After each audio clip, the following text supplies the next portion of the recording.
Hello, everybody. My name is Christina, and I'm the producer of Siren Songs. And I am here with Ben Zucker, one of our great composers, and also a friend of mine. I'm really excited to be interviewing him today. This is, I mean, this all feels like long overdue. I'm so happy to be on a Zoom call with you and just getting to work on this project and everything that folds into. Awesome, awesome. Little known fact, Ben Zucker and I were roommates back after college. I think I had just graduated back when we were both at Northwestern. So, And roomies. things that have drawn us to like work on this project also has just sort of like that we've like functioned well in the same space. Exactly, exactly. All right. Which So, first question that I have is how did you get your start composing? is sort of like like a sort of a left field sort of start for this, but like I actually did this thing like it was like played a bunch of video games as a kid, but then like I would do like I would think like I started like basically think like as like I was going to do like a game design. Like I would make like extra levels for stuff that I liked and sort of I think there's like that some sort of like making a thing to be experienced with impulse has been present for a long time. Um, for a while, and it sort of existed in parallel with picking up and like learning instruments with a sort of like get interested in something, lose focus or attention, or just like be undisciplined about it. But the making stuff and the music and the playing music did sort of like converge like in around so like in my like in my like in my teens. And I was just sort of I'm like a lot just sort of like jazz tunes, like a, a band piece I had to sort of like sneak around my band director to get played. I mean, this a long time I was like playing in like my school band and also doing a lot of theater, sort of like acting and eventually also a little bit of directing. And I think that's just like is I think always think that that's important to sort of that trajectory because the first chances I had to really like make sort of things of like serious scope were like sound design and incidental music projects in college. I did a lot of like improvising and music and like music for theater, music in theater, musical theater. Um, and finally sort of like started writing things down on paper on up sort of in the midst of that, not really sure of the how to make it happen. um I ended up doing a master's degree abroad in London, which sort of only further reinforced the thing of like if you're going to you write make music, you're going to have to make it happen for yourself. Mhm. um and then went back home because of visa stuff. And just for like background, like home is basically East Bay Area, California, um, in close proximity to other members of this project, unbeknownst to us all. Yeah, yeah. Monica, shout out to Monica, one of the other composers on this project, who's also from the Bay Area too. Yeah, and then yeah, from there, I think sort of have like getting into Northwestern's composition program through honestly through the skin of my teeth, having sort of like known some people there earlier and having gone to like a conference there to have a piece put on, a choral piece. But yeah, then I ended up doing a whole PhD, but my sort of like doing multiple things at the same time being what they are doing, not just sort of like writing and studying, but I sang in the contemporary vocal ensemble, where which is how I eventually sort of like met you, and I did like gigs in the city, tapping into like a scene combining a bunch of sort of experimental genres that have sort of always been a real just sort of like role model, as an idea and for the people in it too. What's a recent project of yours that you're particularly proud of that you'd like to highlight? Yeah. Well, okay. For anyone who does see this and does exist exist in Chicago, I'll just take the time to talk about like the next upcoming premiere, um, which is a collab, which is working for with this string duo, Missing Piece, but it's for like a violin and cello, but also this like range of dozens, and I mean like dozens of like hand glazed and fired and built flower pots Ooh. that one of their members has made. So when like they first told me about it, this would and not only sort of like like there was like the sonic idea of like of the strings and the flower pots. Also, there's like they've had a very strong community element to getting to like work with local potters and making them. Um, and long story short, that this is premiering in I think in two spots in Chicago at the beginning of November, early first weekend. And that was just sort of cool because, like I was saying about sort of like like the friction between two ideas, where it was just like the thing of like, what does it mean for like these two very different objects, like the string instrument and like the ceramic pot, to sort of coexist, and what like how can like what it like how can they be like combined, like what's the bridge here, what's the connection that doesn't just make it two things existing side by virtue of the project. And where that sort of ended up was really just like rethinking what was being done to each of them. It's like it's not each thing, the pots and the strings are not just being like bowed or hit, but like the way that you hit or bow or like want the string instrument is done to the pots, and the other way around. I'm using like little like vibrating toys on both of them, and sort of like this like live experimentation of like seeing one set of tools sort of transfer over to another object and back and forth, and it just like became this very challenging and rewarding process sort of to think through all of the possibilities with when it came to like working with the tools and and you also had to sort of how to depict that, the fact that sort of like Mhm. notation was just as much of a tool as the bow in Right, video right.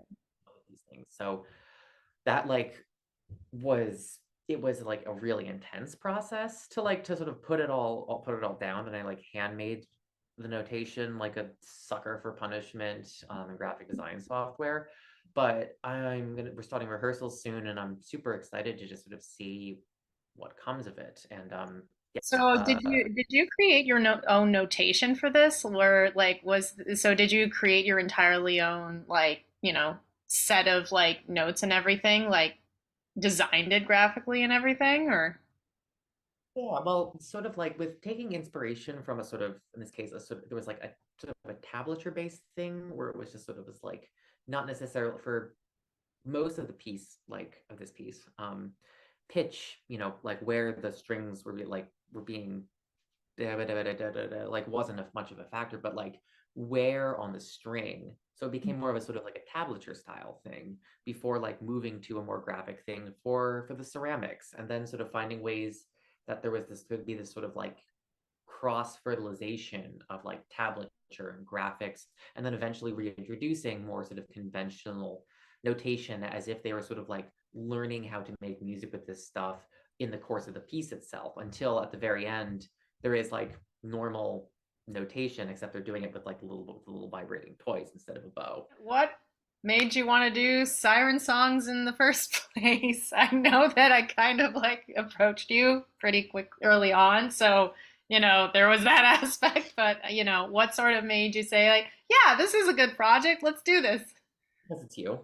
I mean, like, Oh, well, it's serious. I mean, like, even from, when I first heard about, when you're like seeing lost narratives come through, like, I, you take this soundbite like as out of context, realize it, but it's just like that what you're, what the thoughtfulness you brought to the recital as an entire sort of experience and event on multiple levels has like a level of like engagement with the team, and just sort of like a art or programmatic thoughtfulness that is honestly on that I feel like that more programs should have, and I think like is unlike most of what anyone doing vocal music will see like around. Oh, well, thank you. I take that compliment to heart. So thank you. No, and now the flattery's over. Now Like, the but flattery's over. Now back to our original programming. like and working with it and oh, the direction that Siren Songs has taken versus Lost Narratives, that this opens up things in a very different way. And I think even just sort of like the initial conception as you described it to me, I mean, it has it has a certain sort of like futurity and future oriented and present oriented in a way, and it's in its own way relative to the last recital Mhm. that I really do that really like again there was this sort of like here are these two things there is like there was like the siren as as the mythological like female figure, but also the sirens plays as like a being of the ocean, a being of the rising sea levels. And it was especially that intersection that seemed incredibly ripe for for exploration musically. So so I guess it is I'm working on not exactly a cycle, but two distinct pieces for you. One which you've already seen, which is um, a setting of a poem by a wonderful friend of mine, Bryce O'Tierney, who is a like a sort of is like a very practiced poet as well as part of a amazing folk rock indie duo Maven Quinn. But she like we had been talking. She had sent me some of her poems, um, and there was like one of the image of one of them that related to use that talked about combining the meta like a dream that she had about just like a bear swimming in a cave, not explicitly drowning, but this is what poetry does, it sort of conveys it. And then with sort of like the clear of the last line in which bear becomes bear and it becomes a thing about the anxiety of future generations of motherhood. Um, and just out of just yeah love for Bryce in the poem, like this like wanted like it came very intuitively to try and to work with its subtle but really moving drama. The last time I was in Boston, um, I was staying with friends, and one of just like who like on a very big bookshelf I saw this kind of like intriguing but like marine lover of Friedrich Nietzsche by the French Belgian philosopher Yusa Yogare. And it was more than oddly captivating. It was this like the first section was basically this rebuke of Nietzsche's philosophy from not only a feminist perspective but by use and by personification of water and the ocean. Mhm. I think this arrived in my brain around the same time as we were talking about the project. And so it was like, things, those just the synchronicities that are just graciously afforded to us. Yeah, And the themes definitely do kind of line up. And I, especially, kind of going back to that first piece, I love how you sort of like take that sort of poem, which, doesn't necessarily directly like speak towards like, climate change, because, I think that there's plenty of pieces that speak directly towards that, but kind of takes that and takes it in a new direction of like looking at the anxieties of motherhood and like there's a lot of ways you can interpret that, like mother nature, or are you anxious about the environment, or that sort of aspect. So there's so many different interpretations to that, and that sort of imagery of the bear. I think the bear's drowning, like based on like the content of the is piece when I and tell my mother I've drowned in my sleep, the ending is not is given away in a manner of speaking. And but yeah, and for this other one, which I sort of showed you, and I'm setting in the original French now. Yay, we love it. with magnifique, which only Magnifique. bar of work I have to do with this is this sort of was the chance to be less oblique, I think.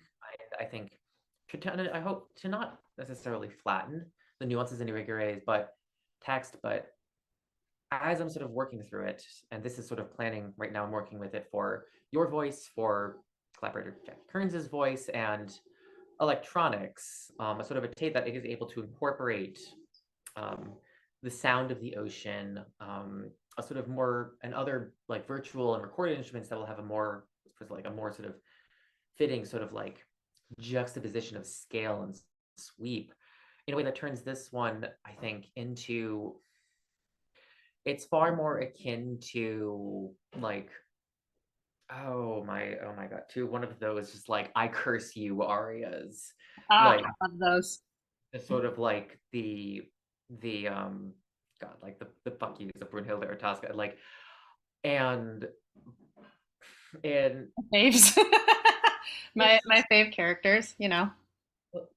there is we can bring this all yeah I just to bring this all together like I'm not indirectly with the opera and but also with the electronics builds on like my like state sound design background and again being able to combine things is fun towards this message that is well it's direct but in the case of the theme I hopefully not still too direct because it's just more of this thing of like when we talk about the current crises it's the drive for mastery and it's that drive for mastery which leads people men to like to destroy things in order to make pale replicas which they have control over and if that is not just sort of an effective summary of how we treat nature in this day and age then I don't know what is. Beautifully said. Um, well, I think that's our time for right now. Thanks everyone for watching, and stay tuned for more Meet the Artist segments, and stay tuned for Siren Songs. In like in early 24.